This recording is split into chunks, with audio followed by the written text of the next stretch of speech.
북한 4차 핵실험 이후 한반도 긴장이 높아지고 있는데요.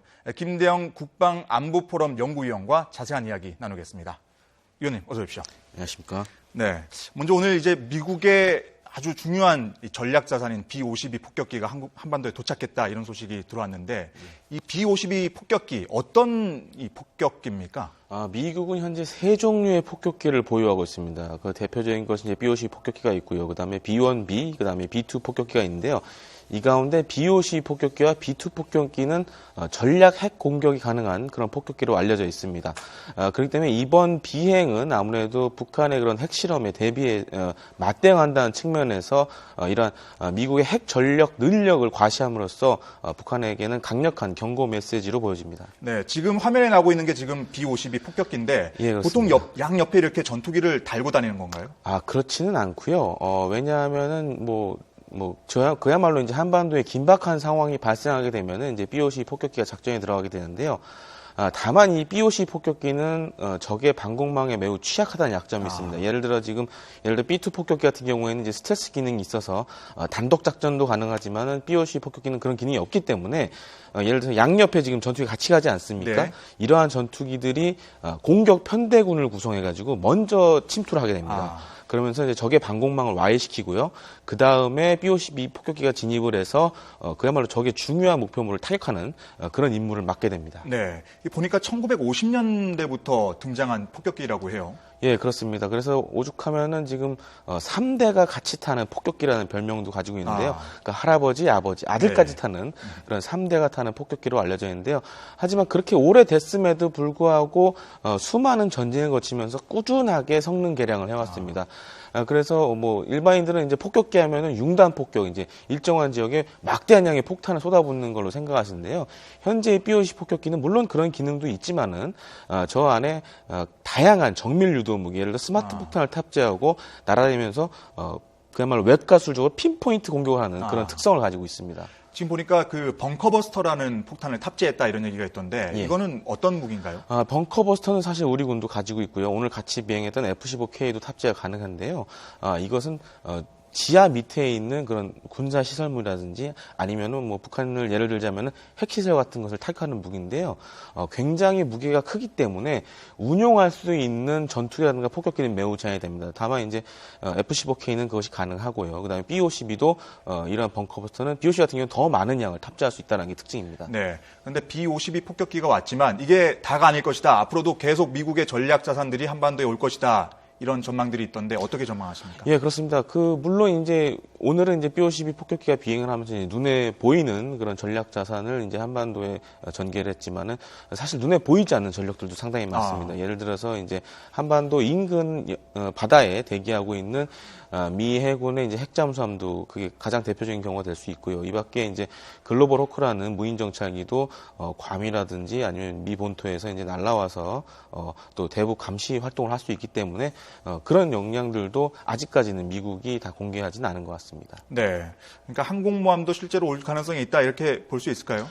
근데 지금 그 미 요코스카에 있는 로널드 레이건호 같은 경우에는 지금 수리 중에 있어서 당장 전개는 힘들지만은 정말 급박한 상황이 생긴다면은 긴급 전개가 가능한 태세를 갖추고 있기 때문에 네. 충분히 고려할 수 있다고 보여집니다. 그러니까 지금 항공모함 같은 경우는 수리 중에 있다. 그래서 당장 출동은 못하겠지만 지금 그래픽에 나오는 F-22라든지 B-2라든지 글로벌 호크 같은 전투기는 올 수도 있다 이렇게 예, 그렇습니다. 그러니까 F-22 같은 경우는 지난 서울 에어쇼 때 미 본토에서 전개해가지고 에어쇼 기간 중에 다양한 그런 멋있는 기동을 보여줬는데요. 현재 미국 같은 경우 알라스카에 또 F-22가 있고 하와이도 있기 때문에 정말 이제 북한의 도발 수위가 높아진다고 판단된 경우 한미 양국군이 F-22의 전개도 이제 고려해볼 만하고요. 또한 F-22는 폭격기와 달리 한반도 내 공군 기지에서 또 주둔이 가능하다. 그런 장점이 있습니다. 네. 예, 그리고 또한 B-2는 과거에도 이제 미 본토에서 우리나라로 직접 날라왔던 경우가 있었기 때문에 또 북한의 대응 여부에 따라서 또 쓸 수 있는 카드가 되겠습니다. B2가 비교적 좀 항공 거리가 좀 짧다 이렇게 알려져 있는데 그게 가능한가요? 그 중간에 이제 공중급유를 받으면은 이제 미 본토에서 우리나라로 전개가 또 가능합니다. 네. B52 같은 경우에도 과거에 어떤 일이 있었냐면은 50년대, 60년대 공중급유를 통해서 세계 일주를 한 적도 있습니다. 그 네. 정도로 미국은 다양한 공중급유를 가지고 있기 때문에 다양한 자산을 미 본토에서 가지고 올 수 있는 그런 능력을 가지고 있습니다. 네, 그렇군요.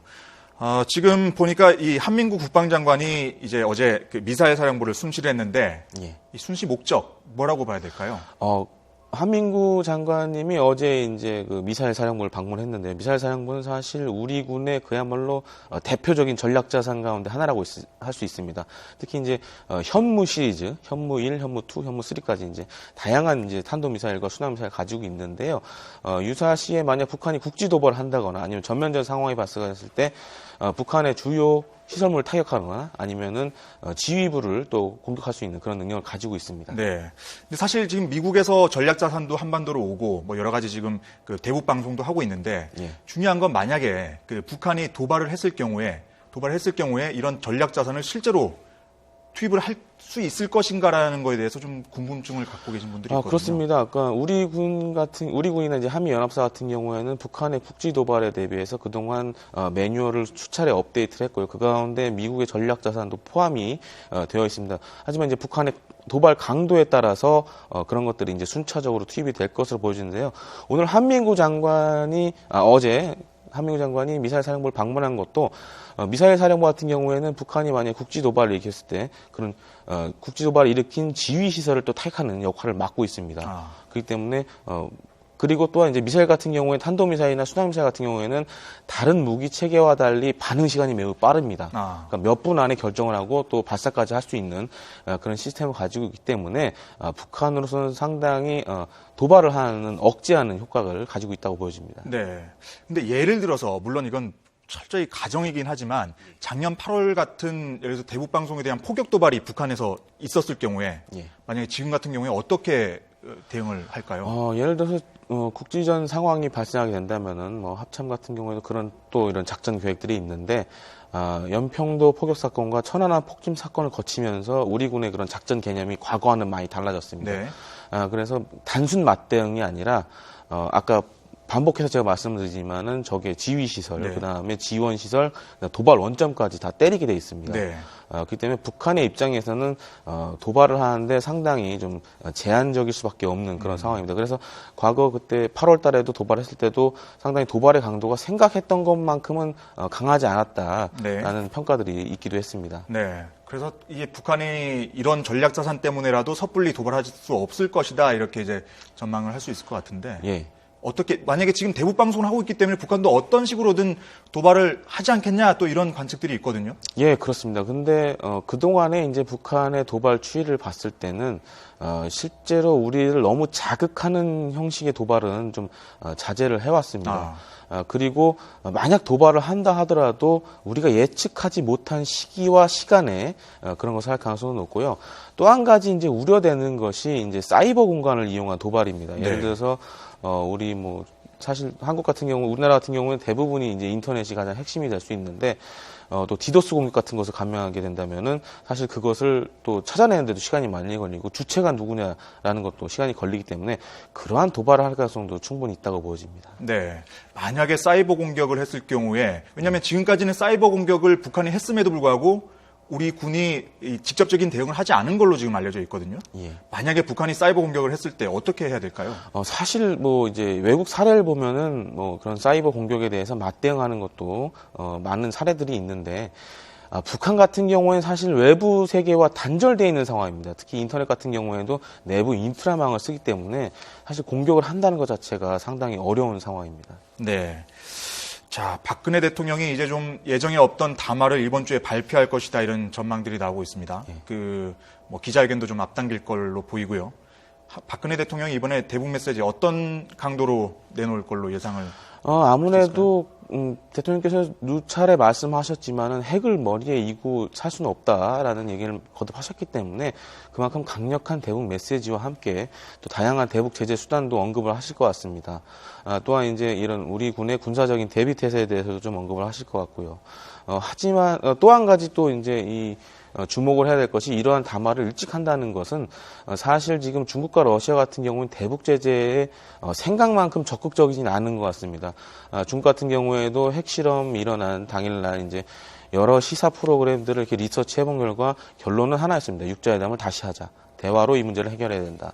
현 상황은 대화로 해결할 상황은 아니기 때문에 이런 담화를 통해서 주변국에 한국의 강력한 메시지를 전달하려는 것으로 그렇게 생각이 됩니다. 지금 그 중국의 대응 말씀하셨으니까 나온 얘기인데 예. 사실 중국에서 대북 제재 가장 강도가 높은 대북 제재 중에 하나가 송유관 밸브를 잠궈버리는 이런 얘기도 있었거든요. 예, 그렇습니다. 이런 거는 그러면 좀 생각하기 어려운 단계다. 송유관 같은 경우에도 하나의 옵션이 될 수 있고요. 가장 제가 봤을 때 북한의 치명타를 가할 수 있는 것은 중국 내에서 이루어지고 있는 북한의 그런 금융 활동들을 차단하게 되면은 네.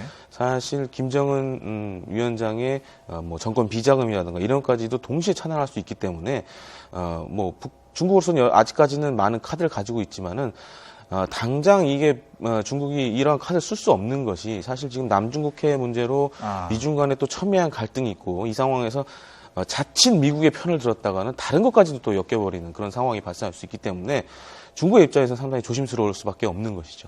그러면 지금 유엔 안보리가 당장 지금 그 제재를 논의하게 될 텐데 중국은 그러면 이 안보리에서도 좀 적극적인 목소리를 내지 않을 걸로 보시나요? 물론 목소리는 낼 겁니다. 하지만은 핵심은 역시 대화가 될 것 같고요. 그 다음으로는 제재를 하더라도 일부 부분에 이제 제한적인 제재를 언급할 가능성이 매우 높습니다.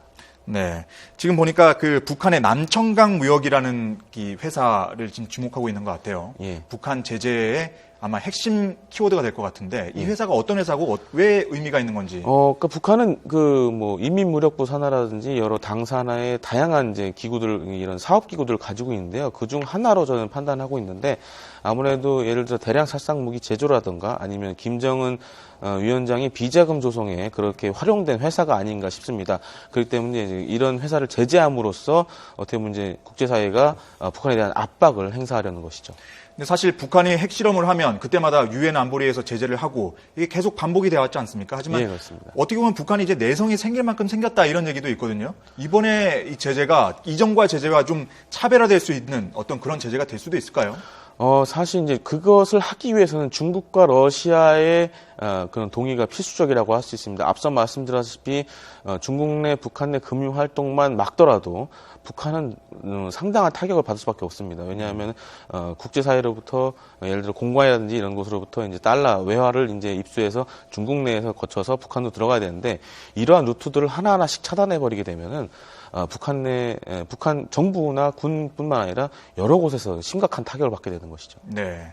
이제 오늘 새롭게 나온 얘기가 김정은 이 위원장이 이 수소탄 실험 이후에 처음으로 이 관련해서 언급을 했다라는 보도가 있었습니다. 그러니까 자의적 조치다 이렇게 얘기를 했는데 이건 어떤 의미가 있다고 봐야 될까요? 북한이 늘상 하는 얘기라고 보시면 되겠습니다. 그러니까 북한은 항상 미국이 자기네들을 괴롭히고 못 살게 굴고 하니까 이런 것 때문에도 핵과 이런 대량 살상 무기를 보유해야 된다라는 얘기를 거듭하고 있는데요. 그렇기 때문에 큰 의미는 없는 것으로 보여집니다. 네. 북한이 계속 해왔던 또 수사에 불과하다. 예, 그렇습니다. 네. 한 가지만 뭐 추가로 여쭙자면 당장 지금 북한의 다음 스텝 아까 우리가 눈치채지 못할 정도의 아주 미묘한 도발이라고 말씀하셨는데 예. 뭐 사이버 공격도 언급을 하셨고요. 예. 뭐 예상을 해본다면 어떤 게 가능할까요?